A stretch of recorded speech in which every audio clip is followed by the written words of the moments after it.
इस समय की बड़ी खबर आपको बता दें, पटना में एक प्राइवेट एयरलाइंस के मैनेजर की हत्या के मामले में छानबीन के लिए पटना पुलिस की टीम पटना एयरपोर्ट पहुंची है। पुलिस ने दावा किया है कि उसे रूपेश सिंह की हत्या के मामले में अहम सुराग मिले हैं। पुलिस को मैनेजर की हत्या के मामले में पोस्टमार्टम की रिपोर्ट का भी इंतजार है। पटना में एयरलाइंस के मैनेजर की हत्या के मामले में एयरपोर्ट पहुंच गई है पटना पुलिस। काफी विवाद है इस हत्या को लेकर। जेडीयू दो धड़ों में बटी हुई नजर आ रही है इसी हत्याकांड को लेकर।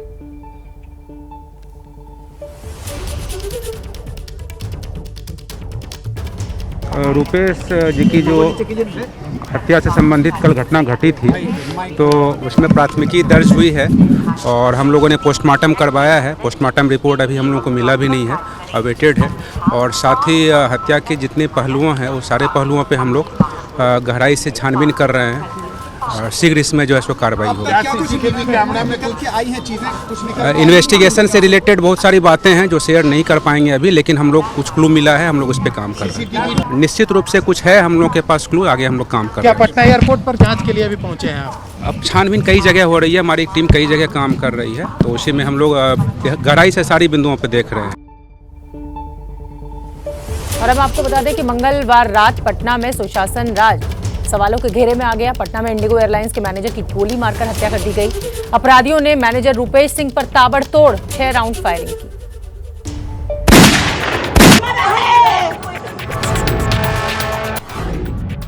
क्या जंगल राज की तरफ लौट रहा बिहार?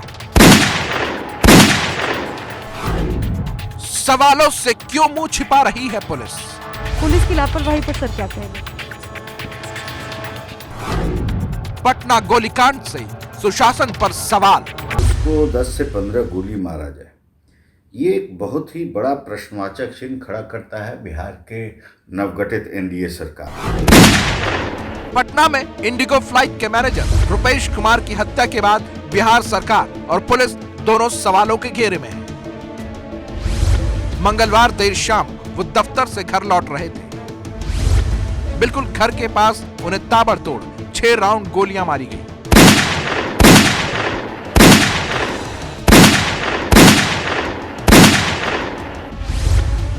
गोली लगने के बाद उन्हें पास के पारस अस्पताल ले जाया गया, जहां डॉक्टरों ने उन्हें मृत घोषित कर दिया। ये इलाका जो आप देख रहे हैं, या राइट साइड में दाईं तरफ जो अपार्टमेंट है, ये कुसुम विला अपार्टमेंट है, जिसकी 3री मंजिल पर रूपेश कुमार सिंह और हर शाम अपनी गाड़ी से वो एयरपोर्ट से अपने घर लौट जाया करते थे। अपराधी आए, बाइक सवार थे या कार में सवार थे, ये अभी तक पता नहीं चल पाया है, लेकिन अंधाधुंध फायरिंग की गई। मुझे सिर्फ एक सवाल पूछना है कि पुलिस की कार्रवाई को लेकर सबसे बड़ा सवाल उठ रहा है, जिस तरीके से पटना में अपराधी बेलगाम घटना यह है। हम लोग से अनुसंधान कर रहे हैं, बाकी आप लोग से अनुरोध होगा हम लोग काम कर दीजिए। Thank you. पुलिस की लापरवाही को लेकर के जो बात सामने आ रही है, सर उस पर क्या कहेंगे? पुलिस की लापरवाही पर सर क्या कहेंगे? इंडिगो के मैनेजर की हत्या पर बिहार बीजेपी में ही दो फाड़ हो गया है। बीजेपी सांसद विवेक ठाकुर जहां सीबीआई जांच की मांग कर रहे हैं, वहीं पटना से विधायक नितिन नवीन दावा कर रहे हैं कि बिहार पुलिस मामले की जांच के लिए पूरी तरह सक्षम है।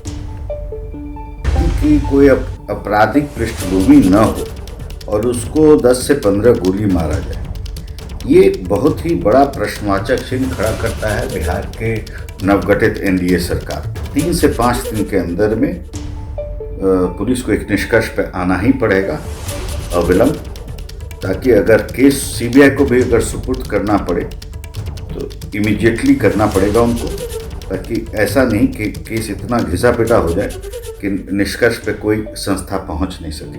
मैं इसलिए कहूँगा कि बिहार प्रशासन सक्षम है, जो भी अपराधी अब तक घटनाएं हुई है उसको उद्भेदन करने में हमेशा सक्षम रही है, और आज भी मुझे उम्मीद है कि अगले 3-4-5 दिनों में निश्चित रूप से इस घटना के कारणों का और जो लोग दोषी हैं पकड़े जाएंगे।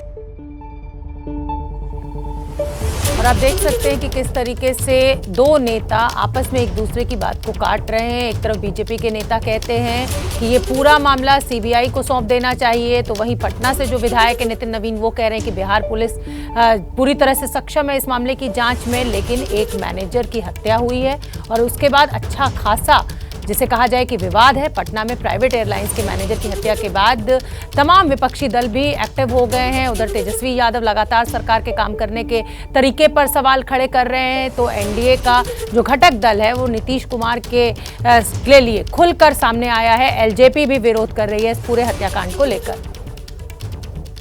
ये पहली घटना नहीं है। इनको मैं जानता भी हूँ व्यक्तिगत रूप से। जितनी मेरी जानकारी है कि जो कोई भी उस हवाई अड्डे पे उतरता था, चढ़ता था वहां से, उन सब से इनके ताल्लुकात, मिलनसार व्यक्ति।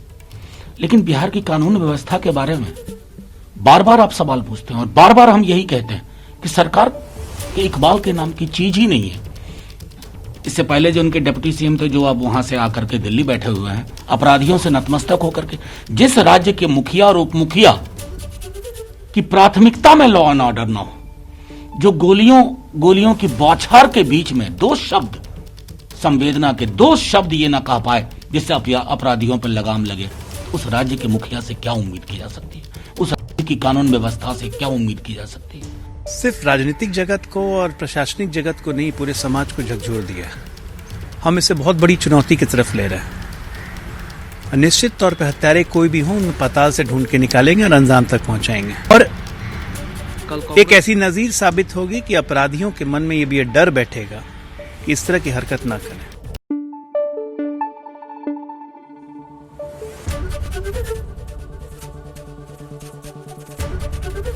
एबीपी न्यूज आपको रखे आगे।